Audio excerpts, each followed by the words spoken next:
ทำตู้ส้มเดียว3 ลุม 1ทำสารเลยค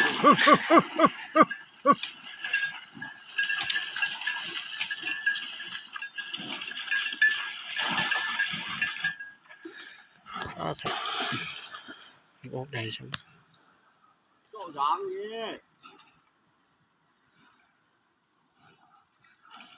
นั่นมาแข่งเขาเลยตัวนั้นตัวนี้เขา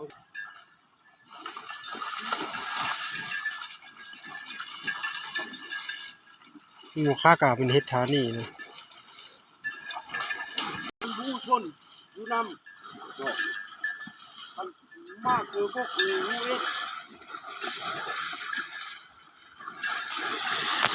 คุณ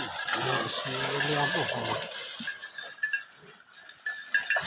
ไอ้ไก่สีเจ้าน้ำโป่งลุ้นนี่ลุ้นเจ๊เย็นเด้นี่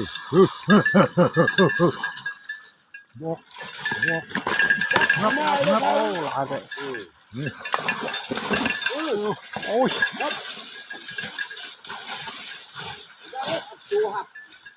มันบ่มีเฮียงนะมันอิ่มที่ทรายเนาะมีกลางทรายเนาะ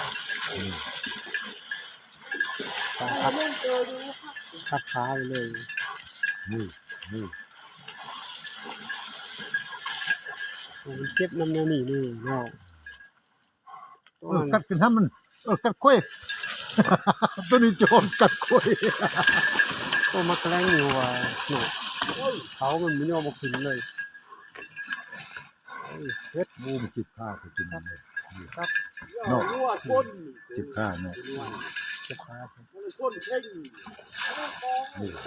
นี่คักน้ำร้อนทรายเลยอ่ะคันเป็นกลางหน้าคว้าความดีคักเนาะดินแข็งนี่โอ้ยมันโบพูดโอ้ตัวนั้นเลยปอมเขาเลยมันเลี้ยวออกเขาแกล้งพัดโค้บเนี่ยตายเราอ่ะอย่างเงี้ยงมันซื้อเงี้ยงไปนำเลยตุกท้ายตายแล้วตัวนี้นะ